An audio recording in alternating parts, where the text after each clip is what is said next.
Hello and welcome to the GPP podcast, the Hail Mary. I'm Big Italy 42 here with the author of this great piece, Josh Shepardson at Beachhead50. And hopefully this first name doesn't throw you too much of a curveball, I guess, because if you don't know about this first name, especially this week, then you're probably in the wrong sport. You might want to switch to one that's played on ice or maybe a hardwood, because Tom Brady, you've got him as top tournament pick, and obviously he could be the top cash game pick as well. He's got a great floor, great upside.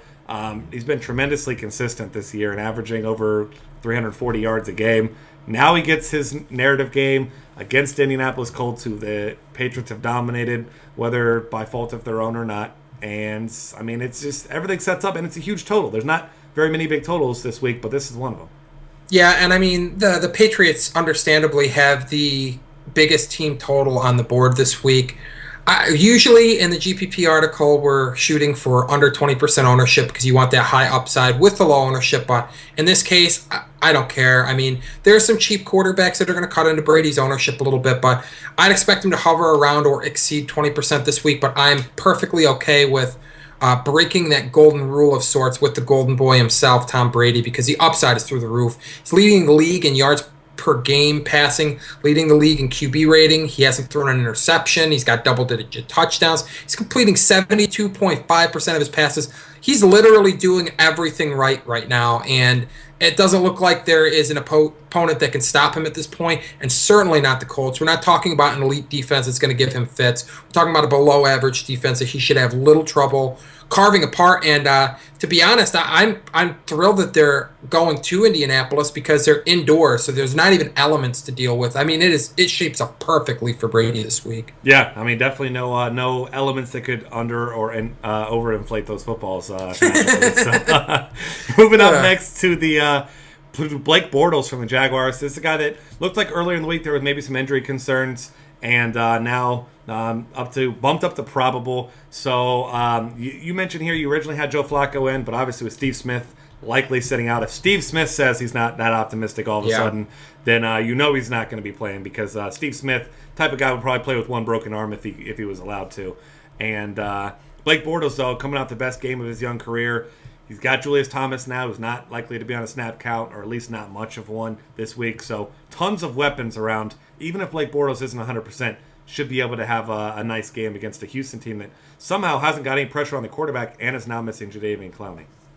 Yeah, I mean, it's remarkable that a defense that's headlined by J.J. Watt can't get pressure on the quarterback this year, but that's been the case. Secondary's been getting picked apart. Bortles has done a great job of using his explosive weapons in the passing game, his receivers, to pick apart defenses. I mean, he's top 10 in yardage this year, and he's got a nice touchdown to interception ratio of 10 touchdowns to just 4 picks. So taking care of the football, he's spinning it really well this year, and his price is great on both sides. Really love it on DraftKings, where he's just $200 more than the minimum salary. And what that kind of price allows you to do is just spend up everywhere else. And we'll get to another guy that I like from that team, but suffice to say, the Bortles Jaguars stack looks pretty good, and we'll have to keep an eye on TJ Yeldon's status going into the weekend. Not really sure what to make of it. It sounds like he's going to be a game-time decision, and I'm not sure which way I'm leaning. Obviously, having him out there would be a boost to the offense, would create some balance and help, but at the same time, if he misses the contest, I'm certainly not going to be down on Bortles, because it's going to put the onus on him to air it out more. And anytime you up your volume, you can get away with a little bit more mistakes because you're going to get that volume to kind of offset that. So I like Bortles regardless of Yeldon's status, but I'm still going to keep tabs on it. Yeah, absolutely. That's certainly important, a big part of that offense there.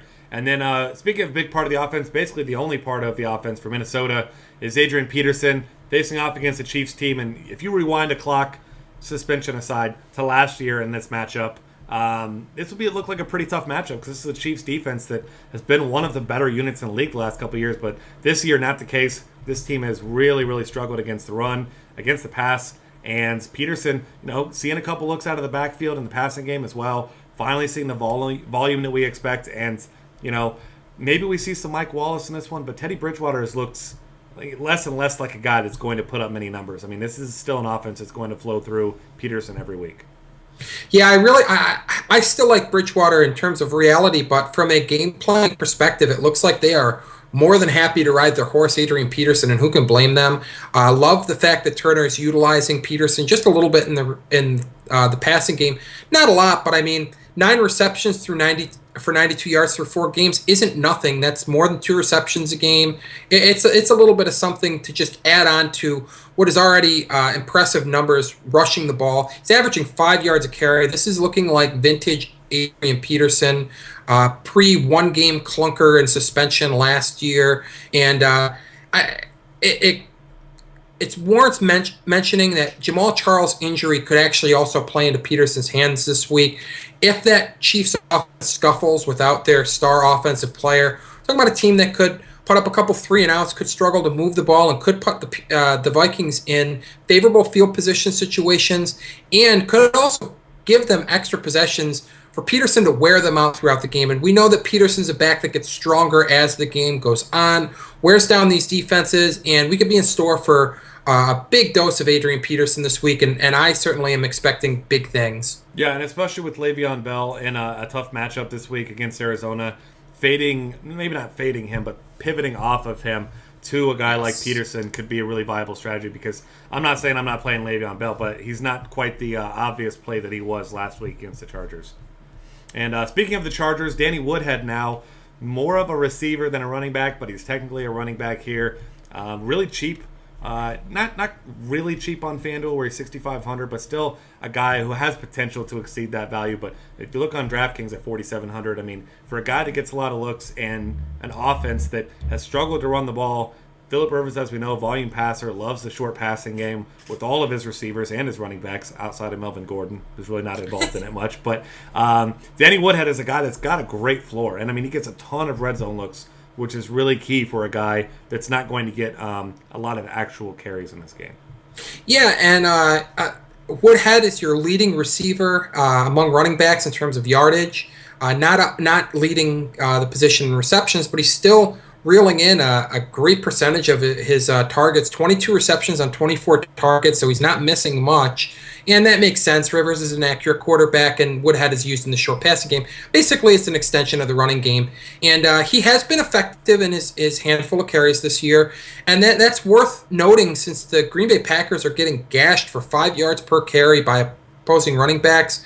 I mean, 153 yards isn't certainly eye-popping on the ground for Woodhead, but it is something. And really, you love him. You have to love him on DraftKings, where you get the full point per reception in a game where the Chargers are double-digit underdogs. So they've already aired it out a ton this year. 195 pass attempts to just 123 rush attempts. But the scales aren't going to tip back in favor of rushing this week, not when they're going to be playing catch-up against Aaron Rodgers in the back. Yeah, absolutely. And then next up, coming the tough decision of the week, Odell Beckham Jr., obviously with that hamstring injury, was healthy enough to draw a key pass interference call at the end of the last game, but obviously not healthy enough at the moment to even practice. So it's certainly possible that he plays, likely not probable that he plays. He's listed as questionable. They haven't moved him down to doubtful. We haven't got much news other than the fact that he didn't practice today. I did see one thing that Denny Carter pointed out that said the team came out and said if it was a Sunday game, he would not be playing. So that does not look well. But the point that they made, saying that it was a Sunday game, means that there is a possibility that he goes. And on a site like FanDuel, you don't want to wrap up your salary on the most expensive wide receiver and just be stuck with him. But on DraftKings, if he does end up suiting up and gets Byron Maxwell, an 80% Odell Beckham Jr. is better than most players in that matchup. Yeah, I mean, you have to love the total in that game, and you have to love the fact that Beckham is such a heavily targeted option in that passing attack. I mean, he blows all of the other pass catchers in that Giants offense out of the water in receptions, targets, receiving yards, and he leads the team in touchdown grabs. I mean, he does it all. Obviously, the risk is great using him on FanDuel. As you and I talked about before hopping on to record, I can't advocate using him on FanDuel unless we get news that he's going to be designated probable by those 1:00 p.m.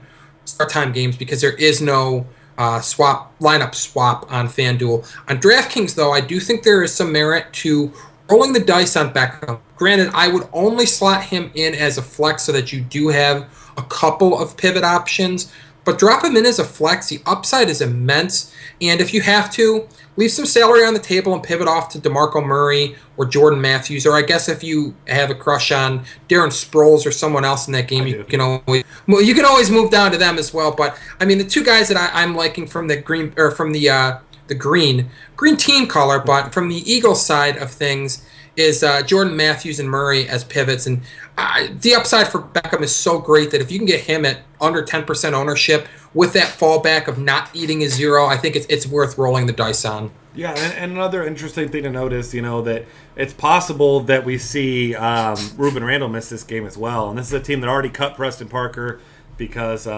basically because he sucked, to be blunt about it. But, they don't have a lot of depth at wide receiver. So, if he's able to play without risking, significant injury, you tend to think that they're going to at least get him out there for some snaps. And we've seen this before with elite receivers. Even if you're not playing every snap, you come in, they know the ball's coming to you. It doesn't mean that Byron Maxwell can stop him. So. Yeah, and that actually also brings up another good point. If Reuben Randall does play and Odell Beckham Jr. doesn't play, you've got another option to pivot to. Again, you'd be leaving a lot of salary on the table, but at least you'd be fairly certain that Reuben Randall is going to get a heavy target volume in that offense if he plays an OBJ's inactive. Yeah, absolutely. And then another great guy here, AJ Green for the Bengals, facing off against the Buffalo team whose strength is their run defense, not their pass defense. One of the better run defenses in the league, once again, but this year really struggling against the pass. And Andy Dalton has been tremendous. Really the only negative on AJ Green is just that Dalton has done such a good job at spreading the ball around. But, when the Bengals need him, he's there, as we saw in that Baltimore Ravens game. And, he's still one of the toughest covers in the league. So, whether you're a believer in Dalton spreading around or not, he makes for a great GPP play because, he's got as high of upside as any player in the league. Yeah, and I'm sure you'll appreciate this statement, but it really feels like AJ Green might be the most underappreciated superstar receiver in the game. His ownership never reflects his talent level. Even when he was the only option that Andy Dalton threw to, and even in a season where Dalton has really made huge strides and is spreading the ball around, Green still is top pass catcher, still the top receiver on the team, and he's averaging 99 yards receiving per game. You'd have to be nitpicking to really find much fault in Green's game at this point. And looking at some other advanced statistics, he ranks fifth among wide receivers who earned a minimum of 25% of their team's targets and yards per route run. So he's as efficient as ever, doesn't need a ton of volume to deliver on his price tag on both sides. But you also know that the potential's there that if he does get the volume plus the efficiency are just through the roof. And that's just creates one of the highest ceilings of any player at any position, really. Yeah, and if you look back at those numbers you mentioned, he did have a 72-yard touchdown called back last week on a holding call that was nowhere near the play. So you add that to those totals, and all of a sudden you're looking at a guy that really is top 5 in actual numbers. Yep. So, AJ Green's certainly a guy that I love, obviously, as a Bengals fan, but I'll be getting some shares and some GPPs as well. Next up, a guy who's been a DFS darling the last couple weeks, Allen Hurns, the Jaguars, seeing a ton of volume, ton of targets. I still am confused on both sides of this, why this game has such a low total. We saw the Jacksonville game last week had a 41-point total, and these two teams combined for almost, Tampa Bay and Jacksonville, that is, combined for almost 70 points. So Allen Hurns this week, this low team total, I don't mind loading up on both sides of this one, and I am going to be loading up on both sides of this one. Neither defense has been good, and I'm not worried about really anything in this other than maybe a nagging injury, but it looks like Hurns is on the right side of likely to play now, unlike what they kind of indicated a little bit earlier in the week. Yeah, this all signs pointing up for the Jaguars this week. Hurns gets bumped up from questionable to probable on Friday. Ditto with Blake Bortles, as we talked about earlier in the podcast, and the two have been tremendous together. And part of the reason for Hurns' production this year has obviously been the fact that Allen Robinson is drawing the top corner from opposing teams, and they've played Vontae Davis, and they've played some other top cornerbacks in the league. But the fact that Bortles is so willing in year 2 to air it out to his receivers has kind of made it a moot point that Robinson is targeted so much, because he's also still targeting Hurns quite a bit. There's plenty of football to go around.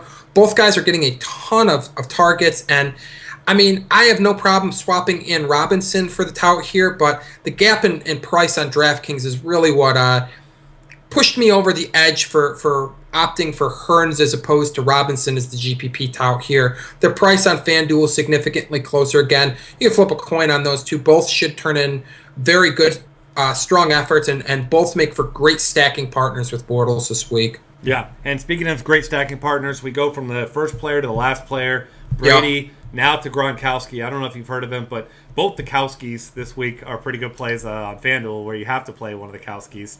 And Rob Gronkowski, as we know, elite upside. He's got a great floor. And the great thing about it this week is, which I hope depresses his ownership a little bit, is you see these reports, Colts said, quote, all hands on deck to try to stop Rob Gronkowski. Well, we heard a very similar thing from the Pittsburgh Steelers in week 1, saying, we're going to do whatever we can to stop Rob Gronkowski. And then what did he do? Scored 3 touchdowns.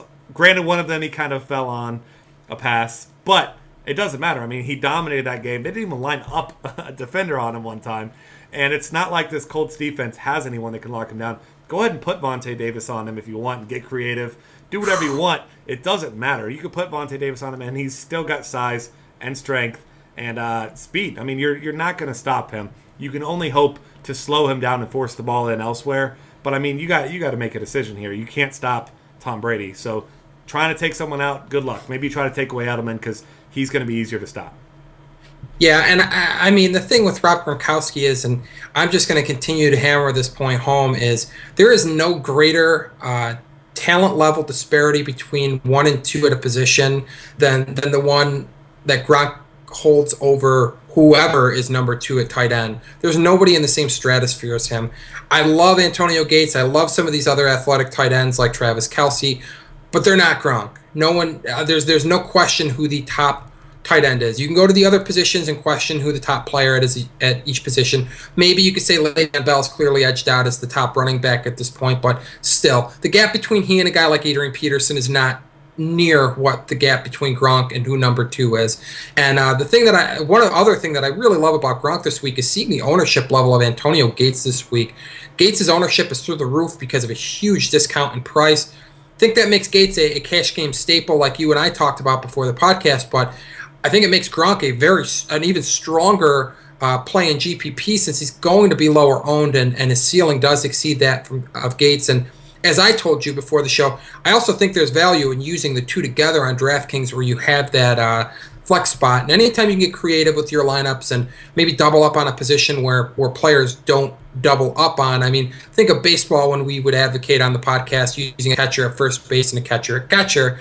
Same idea with tight ends. You don't usually see a lot of lineups with double tight ends unless they're punting with a guy like a $2,900 Larry Donnell. So I really like Gronk this week. Obviously, I'm expecting the Patriots to hang a big number like Vegas and the odds makers are. And Gronk, to me, is just an integral part of that offense and one that has a ceiling that's really not matched by anybody else at the tight end position. Yeah, it seems to me the only thing that could really stop Gronkowski this week is too much success. The Patriots getting ahead by a huge number like they have in the past. I mean, even in the last game against the Colts. So hopefully for the Colts' sake and our sake as people who are going to be owners of as many Patriots as we can across all formats, hopefully that the Colts can at least have a respectable performance here and keep this one close enough that we can still get some production in the second half.